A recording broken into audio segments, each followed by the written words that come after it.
Hello everyone. आज question पढ़ेंगे प्रतिरोधों का समांतर क्रम संयोजन। कौन सा क्वेश्चन है? Combination of resistance in parallel, यानी प्रतिरोधों का समांतर क्रम संयोजन। देखिए, प्रतिरोधों के समांतर क्रम संयोजन में क्या करते हैं, यानी सभी प्रतिरोधों के एक सिरे को एक बिंदु ए से तथा दूसरे सिरे को दूसरे बिंदु बी से जोड़ दिया जाता है, ठीक है ना।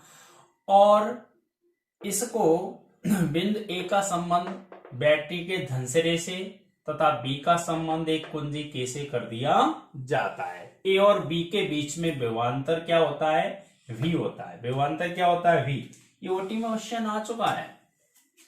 ओटी में क्वेश्चन आया है, जब प्रतिरोधों को समांतर क्रम में जोड़ते हैं तो किसका मान नहीं बदलता है? तो किसका नहीं बदलता है?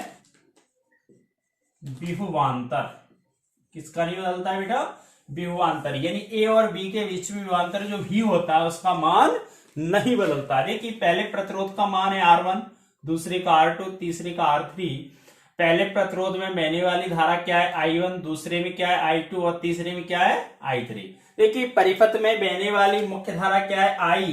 यह बिंदु ए पर प्रतिरोधों के अनुपात में क्रमशः बट जाती है। प्रतिरोध R1, R2 और R3 में क्रमशः बहने वाली धाराएं क्या है? I1, I2 और I3 है। तब कुल धारा निकालें। क्या निकालें बेटा? कुल धारा। देखिए, पूरी भाषा कैसे लिखते हैं? माना चित्र में तीन प्रतिरोध प्रदर्शित किए गए हैं। तीन प्रतिरोध कौन से? R1, R2 और R3 है, जिनमें क्रमशः बहने वाली धाराएं I1, I2, I3 हैं। परिपथ में A और B के बीच में विभवांतर क्या है? V है।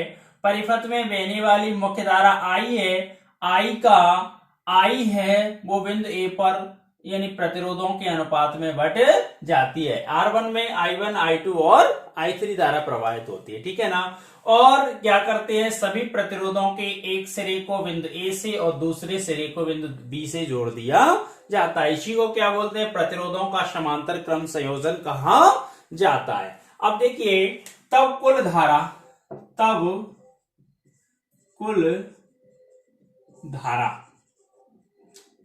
क्या होगी? I बराबर I1 plus I2 plus I3, ये कुल धारा होगी।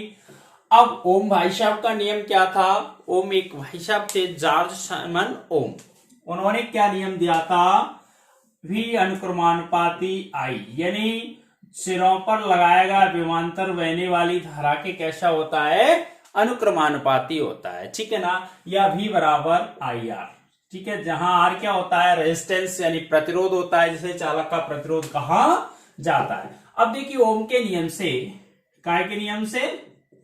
ओम के नियम से। तो ओम के नियम से क्या है बेटा? देखिए, इसमें V का मान नहीं चेंज हो रहा है, तो क्या होगा? I1 बराबर क्या होगा बेटा? V बराबर अपन जानते हैं, V बराबर क्या होता है? IR होता है। क्या होता है? IR, ठीक है। तो V1 बराबर क्या होगा? I1R। अब I1 का मान निकाले तो क्या होगा? I1 बराबर V1 बटे R1। क्या होगा बेटा? V1 बटे R1, सॉरी V1 नहीं, V कॉमन है। देखिए, V तो इसमें कॉमन है, तो V बटे R1 क्या होगा? V बटे R1। I2 बराबर क्या होगा? V बटे R2 और I3 बराबर क्या होगा बेटा? V बटे R3। आई होप आप समझ रहे होंगे। अब यहां पे वैल्यू पुट कर देंगे समीकरण 1। तो समीकरण 1 में मान रखने पर जैसे ही वैल्यू रखेंगे तो क्या आएगा? I बराबर V बटे R1 प्लस V बटे R2 प्लस V बटे R3। V ले लो कॉमन, तो I बराबर V ले लिया कॉमन, तो 1 बटे R1 प्लस 1 बटे R2 प्लस 1 बटे R3, ठीक है। इसको इक्वेशन क्या मान लेंगे बेटा? 2। अब क्या करते हैं? इस पूरे संयोजन का जो परिपथ है, इसका पूरा जो प्रतिरोध है, इनका पूरा संयोजन का तुल्य प्रतिरोध R मान लें। पूरा प्रतिरोध इसका क्या मान लें? कैपिटल R, ठीक है। तो क्या लिखेंगे? यदि इस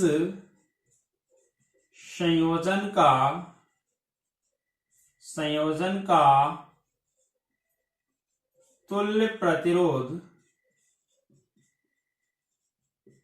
R है तो क्या होता है, V बराबर आई आर, V बराबर आई आर। ठीक है, अब I बराबर क्या होगा बेटा, I बराबर क्या होगा, I बराबर क्या हो जाएगा, V बटे आर, V बटे आर। समीकरण के मान लें इसको 3। अब देखिए समीकरण 2 व 3 से दोनों पक्ष कैसे हैं, बराबर हैं, तो ये दोनों पक्ष कैसे हो जाएंगे, बराबर। तो क्या लिखेंगे, समीकरण 2 व 3 से तो क्या आ जाएगा, V बटे आर बराबर V 1 बटे R1 प्लस 1 बटे R2 प्लस 1 बटे R3। V से V कैंसिल, तो 1 बटे R बराबर 1 बटे R1 प्लस 1 बटे R2 प्लस 1 बटे R3। यही क्या अभिष्ट व्यंजक है, यही क्या अभिष्ट व्यंजक, इट प्रूव्ड, यानी 1 बटे R।